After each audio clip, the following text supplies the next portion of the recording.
अस्सलाम वालेकुम बच्चों।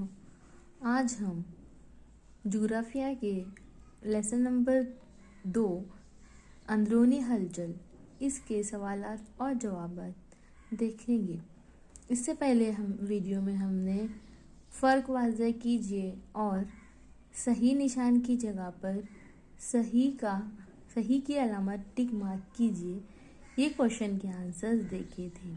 अब उसके बाद क्वेश्चन नंबर 3 हम देखेंगे क्वेश्चन नंबर 3 हम देखेंगे मंदजज़ील की जुग्राफियाई वजूहात लिखिए। उसमें नंबर 1 आएगा, हिमालय की तराई में ज़मीन मुर्ताश होने से इमारतें मुनहदम हो गईं। इन्हदाम से कब्ल वो ज़ोर ज़ोर से आगे पीछे हिल रही थी। अब उसकी वजूहात हमें देखना है कि ये क्यों हो रहा था। उसका जवाब नंबर 1 पॉइंट आएगा। उसमें ज़लज़ले की वजह से हिमालय की तराई में ज़मीन हिल रही थी। उसका सेकंड पॉइंट आएगा, इब्तदाई लहरों के रास्ते में आने की वजह से चट्टानों के ज़र्रात लहरों की सिमत में आगे पीछे होते हैं। इसके बरक्स सानवी लहरों के रास्ते में आने वाले ज़र्रात की हरकत लहरों की सिमत में अमूदन और ऊपर नीचे होती हैं। पॉइंट नंबर 3, सतह ज़मीन पर पहले इब्तदाई लहरें पहुंचती हैं और उसके बाद सानवी लहरें सतह ज़मीन पर पहुंचती हैं। इसकी वजह से हिमालय की तराई की ज़मीन हिलने से इमारतें हिलने लगती हैं और तेज़ी से ज़मीन बोस हो जाती है। अब यहाँ पर हमने इसकी जुग्राफियाई वजूहात देखी। उसके बाद देखेंगे क्वेश्चन नंबर 2, मेघालय और दक्कन की सतह मुर्तफ़ा के वजूद में फ़र्क है। अब देखो उसका जवाब आएगा, अलीफ मेघालय की सतह मुर्तफ़ा का वजूद, यानी कि उसे किस तरह से बनी सतह मुर्तफ़ा किस तरह से बनी मेघालय की। उसमें नंबर 1 पॉइंट आएगा, ज़मीन के अंदरूनी हिस्से में सख्त चट्टानों में उफ़क़ी सिमत में एक दूसरे की जानिब जाने वाली तवानाई की लहरें पैदा होने से दरारें पैदा होती हैं। दो मुतवाज़ी लहरों के दरमियान दबाव पड़ने से उनके दरमियान कश्र अर्ज़ का हिस्सा जब उठ जाता है तो वो तोदे की तरह दिखाई देने लगता है। इस ज़मीनी हिस्से को तोदा नुमा पहाड़ कहते हैं। मेघालय की सतह मुर्तफ़ा इसी तरीके से तैयार होती है। मेघालय की सतह मुर्तफ़ा ज़मीन की सुस्त रफ्तार अंदरूनी हलचल की वजह से वजूद में आती है। इसी आंसर में बे आएगा, सतह मुर्तफ़ा दक्कन का वजूद। अब यहाँ पर क्वेश्चन में हमें पूछा गया था कि मेघालय और दक्कन की सतह मुर्तफ़ा, तो हमने अलीफ वाले पॉइंट में मेघालय की सतह मुर्तफ़ा का वजूद किस तरह से हुआ उसका आंसर हमने देखे। अब उसके बाद हमें देखना है सतह मुर्तफ़ा कौन सी, दक्कन की, उसका वजूद किस तरह से हुआ। शगाफी आतिशफ़िशा के फटने पर गर्म सियाल यानी लावा किसी वाहिद नलीजे से रास्ते से नहीं निकलता, बल्कि वो मुख्तलिफ दरारों से बाहर निकलता है। इस आतिशफ़िशानी अमल में आतिशफ़िशा से निकलने वाला मादा दरारों की दोनों जानिब फैल जाता है। उस वजह से आतिशफ़िशानी सतह मुर्तफ़ा वजूद में आई है। सतह मुर्तफ़ा दक्कन इसी तरह वजूद में आई है। दक्कन की सतह मुर्तफ़ा ज़मीन की तेज़ रफ्तार हलचल की बिना पर वजूद में आई है। इस तरह मेघालय और दक्कन की सतह मुर्तफ़ा के वजूद में आने में फ़र्क है। अब दोनों सतह मुर्तफ़ा किस तरह से वजूद में आई, इसकी जुग्राफियाई वजूहात हमने बताई हैं। बच्चों आप वीडियो को पॉज करें और अपने कॉपी में नोट डाउन करें।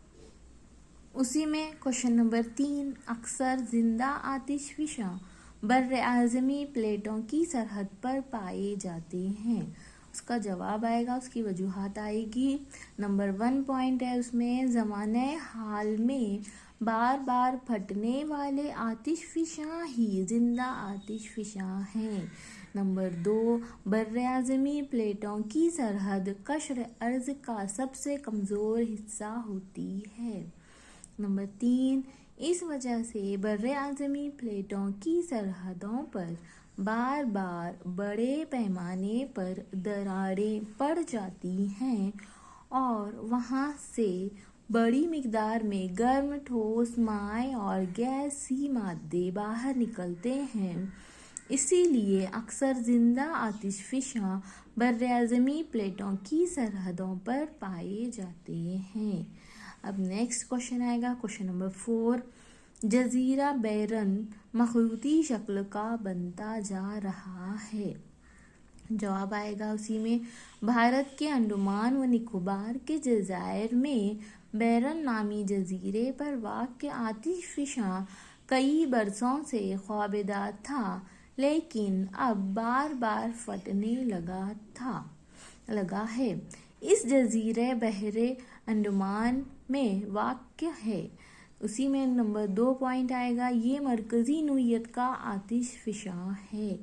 नंबर 3 पॉइंट आएगा, आतिशफिशानी अमल की वजह से गर्म सियाल लावा नाली नुमा रास्ते से बाहर निकलता है और नाली के इर्द गिर्द मखरूती शक्ल में जमा होता जाता है।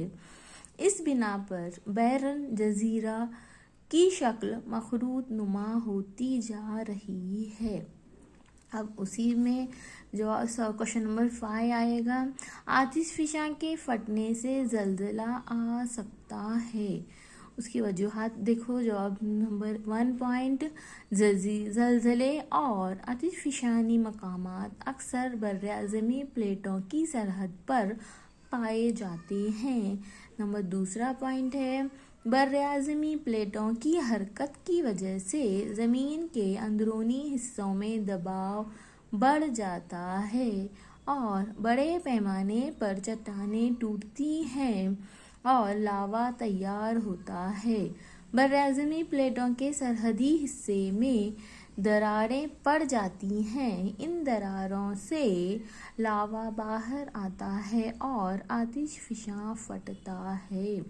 नंबर 3, आतिशफिशानी अमल से बड़े पैमाने पर तवानाई की लहरें पैदा होती हैं और इस बिना पर कश्र अर्ज नीचे धंस सकता है।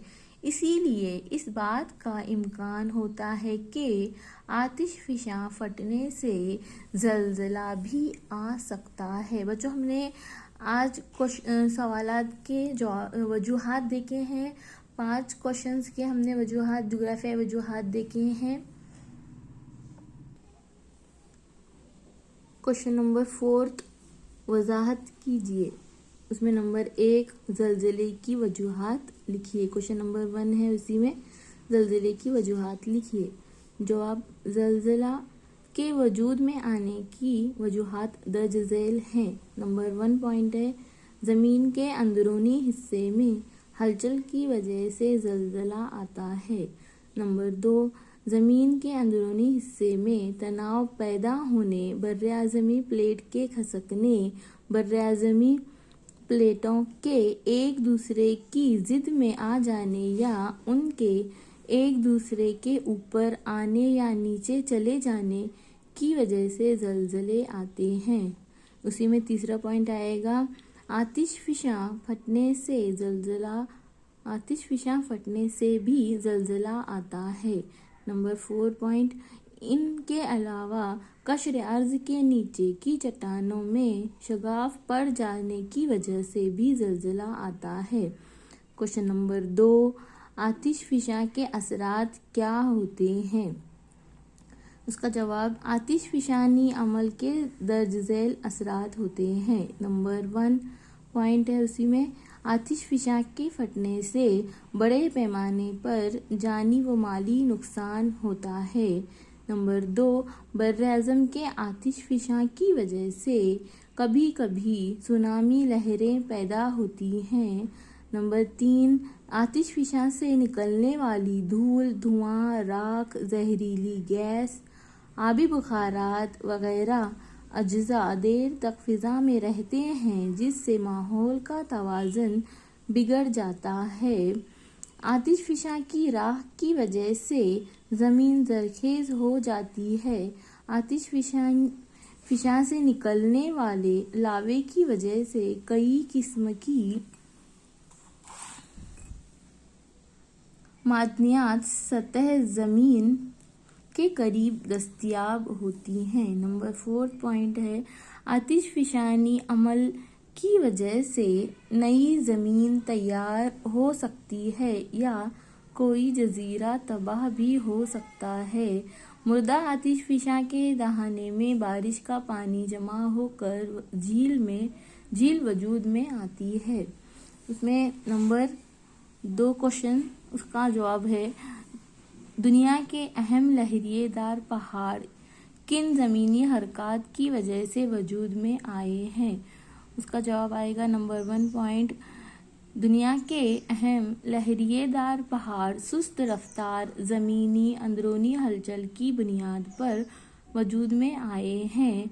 नंबर 2, उनकी मिसालें हैं हिमालय, अरावली, राकी, एंडीज, अल्प्स वगैरह। ये तमाम पहाड़ कोहसाज सुस्त रफ्तार हलचल की वजह से वजूद में आए हैं। क्वेश्चन नंबर 4, ज़लज़ले की शिद्दत और घरों के ज़मीन बोस होने में क्या ताल्लुक है? उसका जवाब नंबर 1 पॉइंट, ज़लज़ले की शिद्दत ज़्यादा होने से बड़े पैमाने पर घर और इमारतें ज़मीन में बोस हो जाती हैं।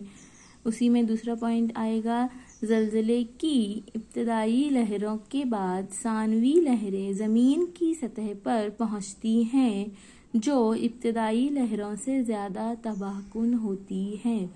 नंबर 3, इन लहरों के रास्ते में आने वाली चट्टानों के ज़र्रात लहरों के बहाव की सिमत में आगे पीछे होते रहते हैं। नंबर 4, उनकी वजह से सतह ज़मीन पर मौजूद इमारतें हिलने लगती हैं और ज़मीन बोस हो जाती है। अब क्वेश्चन नंबर 5 देखेंगे, ज़लज़ले की वजह से सतह ज़मीन पर और इंसानी ज़िंदगी पर होने वाले असरात बयान कीजिए। जवाब, उसमें सबसे फर्स्ट आएगा सतह ज़मीन पर ज़लज़ले के असरात। अब असरात की क्या वजूहात हैं उसे हमें लिखना है। नंबर 1 पॉइंट है, ज़लज़ले की वजह से ज़मीन में दरार पड़ जाती है। नंबर 2, ज़मीन के इर्ताश से चट्टानें खिसक जाती हैं। नंबर 3, ज़ेर ज़मीन पानी के रास्ते बदल जाते हैं। नंबर 4, कुछ इलाके उभर जाते हैं जबकि कुछ इलाके दब जाते हैं।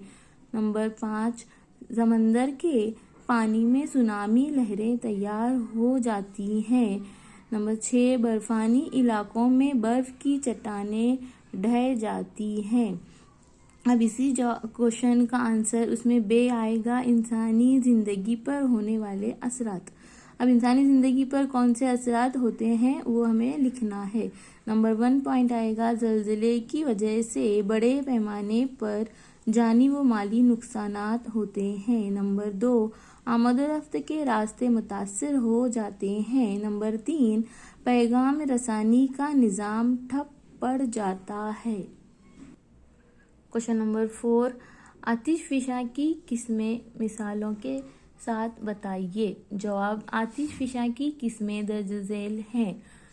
अलिफ, आतिशफिशानी अमल के लिहाज से आतिशफिशा की 2 किस्में हैं। नंबर 1, मरकज़ी आतिशफिशा। अब उसी में आएगा पॉइंट नंबर 1, आतिशफिशा के फटने पर लावे के निकास के लिए एक नाली नुमा रास्ता पैदा होता है और इस नाली नुमा रास्ते से लावा बाहर निकलता है।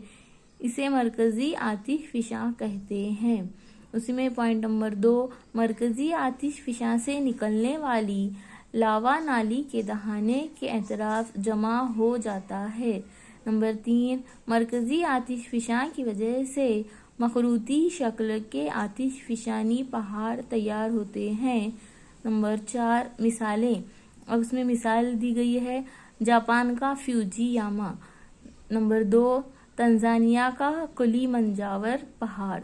अब उसी में आएगा पॉइंट नंबर 2, दरारनुमा या शगाफी आतिशफिशा, जिसे हम शगाफी आतिशफिशा भी कहेंगे। नंबर 1 पॉइंट, आतिशफिशा के फटने पर जब इसका लावा नाली नुमा रास्ते से निकलने की बजाय मुख्तलिफ दरारों से निकलता है तो उसे दरार नुमा आतिशफिशा कहते हैं। नंबर 2 पॉइंट आएगा, आतिशफिशानी इसके इस अमल में आतिशफिशा से निकलने वाले मादे दरार के दोनों जानिब फैल जाते हैं। नंबर 3, दरार नुमा आतिशफिशा के सबब आतिशफिशानी मुर्दफा सतहें तैयार होती हैं। नंबर 4, मसलन महाराष्ट्र की सतह मुर्तफा दक्कन। अब उसी क्वेश्चन में वही आंसर है, उसमें बे आएगा, आतिशफिशानी अमल के इर्से के लिहाज से आतिशफिशा की किस्में। आतिशफिशानी अमल के अरसे के लिहाज से आतिशफिशा की 3 किस्में हैं। नंबर 1, जिंदा आतिशफिशा। ज़माने हाल में बार बार फटने वाले आतिशफिशा को जिंदा या मुतहर्रिक आतिशफिशा कहते हैं। मसलन जापान का फ्यूजियामा और बहरे रोम में स्ट्राम्बोली। 2 नंबर पॉइंट आएगा, साख्त ख्वाबिदा आतिशफिशा। साख्त ख्वाबिदा आतिशफिशा, जो आतिशफिशा कुछ अरसे तक ख्वाबिदा हालत में रहते हैं और फिर किसी भी वक्त अचानक बेदार हो जाते हैं, ऐसे आतिशफिशा को साख्त या ख्वाबिदा आतिशफिशा कहते हैं। मसलन इटली के अलास्का का काटमाई, भारत का जजीराए बैरन। नंबर 3, मुर्दा आतिशफिशा। जो आतिशफिशा तवील अरसे तक नहीं फटते और मुस्तकबिल में भी जिनके फटने का अंदेशा नहीं होता, उन्हें मुर्दा आतिशफिशा कहते हैं। मसलन तंजानिया का किलिमंजारो। क्वेश्चन नंबर 5, ज़लज़ले की लहरों की किस्में बयान कीजिए। जवाब, ज़लज़ले की लहरों की किस्में दर्ज झैल हैं। अलिफ, ज़लज़ले की इब्तदाई लहरें। नंबर 1 पॉइंट है, ज़मीन के अंदरूनी हिस्से में तवानाई के इखराज के बाद जो लहरें सबसे पहले सतह ज़मीन पर पहुंचती हैं, उन्हें इब्तदाई लहरें या पी लहरें कहते हैं। नंबर 2, ज़लज़ले की इब्तदाई लहरें ज़लज़ले के मरकज़ से ज़मीन के निस्फ़ कुतर की शक्ल में सतह ज़मीन की तरफ तमाम सिमतों में सफ़र करती हैं। नंबर 3, उन्हें आगे पीछे होने वाली लहरें भी कहा जाता है। नंबर 4, इन लहरों के रास्ते में आने वाली चट्टानों के ज़र्रात लहरों के बहाव की सिमत में आगे पीछे होते रहते हैं। नंबर 5, ये लहरें ठोस, माय, गैस तीनों ज़राए से गुज़र सकती हैं, लेकिन माय से सफ़र करते वक्त इनकी सिमत में तब्दीली आती है। इब्तदाई लहरों की वजह से सतह ज़मीन पर मौजूद इमारतें आगे पीछे हिलती हैं। अब उसी का जवाब है 2, सानवी लहरें। नंबर 1 पॉइंट, इब्तदाई लहरों के बाद सतह ज़मीन पर पहुंचने वाली लहरों को सानवी लहरें या एस लहरें कहते हैं। नंबर 2, ये लहरें ज़लज़ले के मरकज़ से चारों सिमत फैल जाती हैं। इनकी रफ्तार इब्तदाई लहरों की बनिस्बत कम होती है। नंबर 3, ये लहरें सिर्फ ठोस अशिया से गुजरती हैं, लेकिन माय अशिया में शामिल होकर जज्ब हो जाती हैं। नंबर 4, इन लहरों की वजह से अशिया के ज़र्रात की हरकत अमूदी और ऊपर नीचे होती है। इस तरह से हमने आज 5 क्वेश्चन अंदरूनी हलचल इस टॉपिक के सीखे हैं और आपको वीडियो पॉज करना है और क्वेश्चन आंसर नोट डाउन करना है।